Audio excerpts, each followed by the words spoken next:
Hey, what's up everybody? Russell Westcott here, back with another JV Jedi Raising Capital tip. So if you've ever wanted to know a formula of how to create a killer elevator pitch, how to generate interest and generate leads on demand, pay attention in this video upcoming. In this video, I'm going to share with you the 3-step formula for creating a killer elevator pitch. Coming up.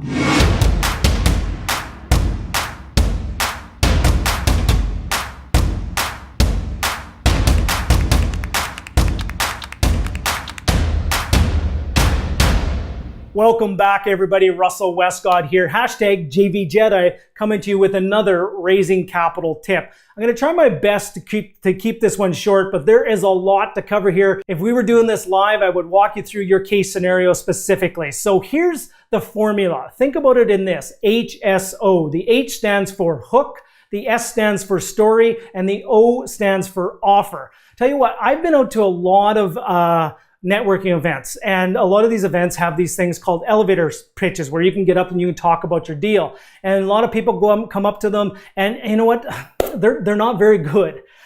They sit there and they have PowerPoint slides and they're trying to sell their deal, and they're 10 minutes later you're going, what are they talking about? So what I want to do is I want to get a very concise and clear formula for you to follow every time you're going to do an elevator pitch. And it could be in front of a one-to-one, it could be in front of one-to-few, one-to-many, or in front of one to hundreds or even thousands. So think about this for a second. So let's talk about this thing called elevator pitch. There's multiple stories of where this comes from. There's everything from, it's the advertisers from, the Madison Avenue advertisers. They essentially had an elevator ride to pitch their ideas to the ad executives to see if they would have a good ad that would go through. Another story was coming from Hollywood, where young screenwriters had only a certain amount of time in an elevator ride to pitch their storylines to Hollywood producers to see if they would get their script turned into a movie. The bottom line really comes down to is, are you able to get your message across to excite the person that needs to make the decision quickly and concisely and then take the next step? Most people think in the goal of having an elevator pitch, they think that they actually have to sell their deal on the spot. That's actually one of the last things you do. Is remember, you do not sell your deal when you're just doing a little bit of a pitch up front. What you want to do is you have to establish some kind of a pain for the person you're talking to or the group of people, or what's the reward, what's in it for them. What you're trying to do is you're trying to get attention, you're getting emotion, you're getting some curiosity. Keep it tight, keep it concise, keep it to the point, get some emotional response. And what you're looking to do is you're communicating what's in it for me, what's in it for them, what's in it for the audience. Why do they need to write down your phone number and call you and maybe set up an appointment after the fact? Remember, this is just lead generation. This is the top of the funnel. You're just putting some people into the top of the funnel and see what people come out the bottom. And really one of the goals of this whole thing is to really eliminate the people, because you don't have enough time to deal with everybody. So what you're just trying to do is just trying to filter people to get to the bottom of who is interested and who is not.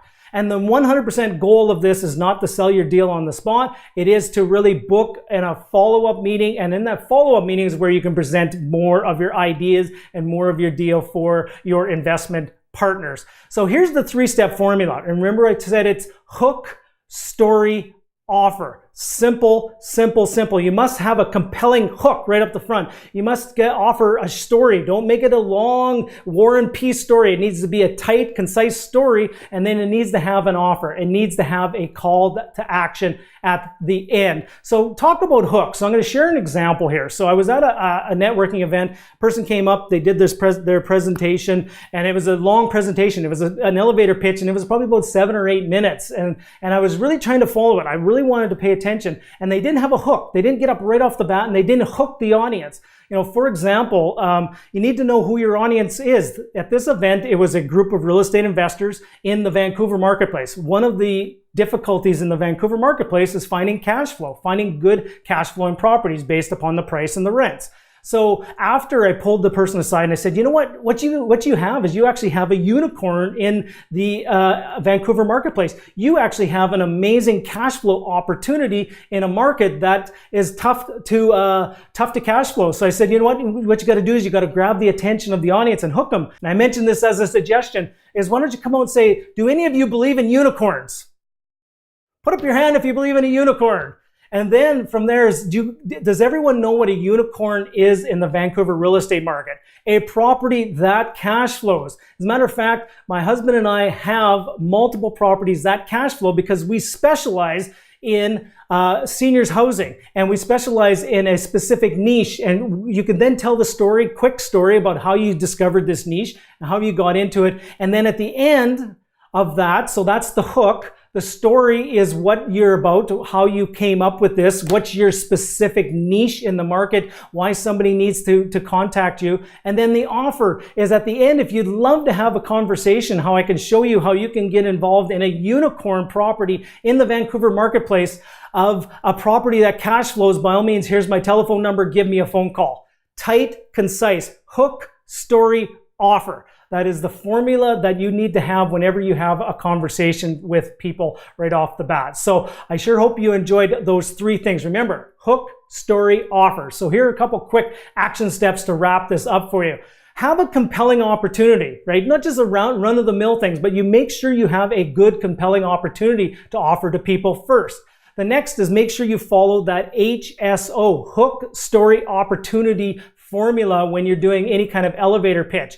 Practice, train, rehearse, bounce the idea, pitch it to somebody, get some feedback from it. Make sure you have it nice and polished. And then the goal of it, remember, is to book those follow-up meetings. So guys, I sure hope you enjoyed this quick tip of hook, story, and offer when doing a killer elevator pitch. And if you start following that formula, you will start getting more leads and you will close more money partners and you will raise more capital to make your dreams come true, and you will fulfill upon your goals as a real estate investor by helping others fulfill on theirs. All right, guys, hope you enjoyed this tip. Talk to you very soon.